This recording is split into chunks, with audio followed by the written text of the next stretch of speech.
નમસ્કાર વિદ્યાર્થી મિત્રો, જો તમે માર્ચ 2024ની 10માની અને 12માની પરીક્ષા આપી છે અને જો તમે એક પણ વિષયની અંદર ફેલ છો તો તમારા માટે સમાચાર આવી ગયા છે કે જે પૂરક પરીક્ષાના જે ઉમેદવારી અથવા તો જે ફોર્મ ભર્યા છે તો ગુજરાત ગવર્મેન્ટ છે એણે આ પૂરક પરીક્ષાની તારીખ છે એ જાહેર કરી છે. ક્યારે જાહેર કરી છે? તો આ પૂરક પરીક્ષા તમારી લેવાવાની છે 24/6/2024. વિદ્યાર્થી મિત્રો, આવતી 24 તારીખ એટલે કે જૂન મહિનાની 24 તારીખે આ પૂરક પરીક્ષા છે એ લેવાનાર છે, યોજાનાર છે.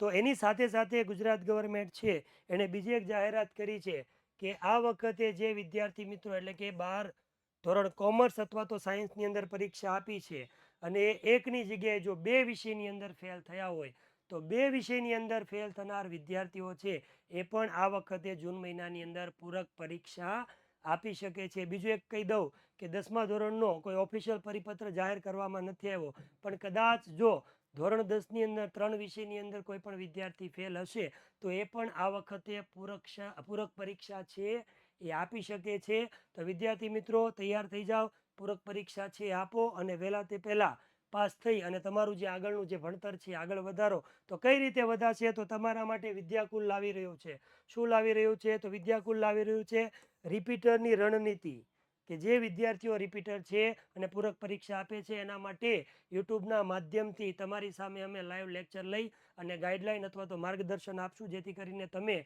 આ પરીક્ષા છે ઇઝીલી છે પાસ કરી દેશો. તો તમને એવો પ્રશ્ન થતો હશે કે તમે આ લેક્ચર તમને ક્યાં જોવા મળશે, ક્યાં જોવા મળશે? તો વિદ્યાકુલની જે યુટ્યુબ ચેનલ છે એની અંદર સ્ટાન્ડર્ડ વાઇઝ જે યુટ્યુબ ચેનલ હોય છે એની અંદર 10મા ધોરણ માટે વિદ્યાકુલ સ્ટાન્ડર્ડ 10 ટોપર અને 12th માટે વિદ્યાકુલ સ્ટાન્ડર્ડ 12 ટોપર, આના ઉપર જે લેક્ચર છે એ મૂકવામાં આવશે. આ લેક્ચર છે એનો લાભ લો, આની અંદરથી તૈયારી કરો, અમારો માર્ગદર્શન, અમારો જે અનુભવ છે એનો લાભ લઈ અને તમારું જે કાંઈ ફેલનું પરિણામ છે એને તમે પાસમાં પરિણમવા માટે તૈયાર થઈ જાઓ. નમસ્કાર.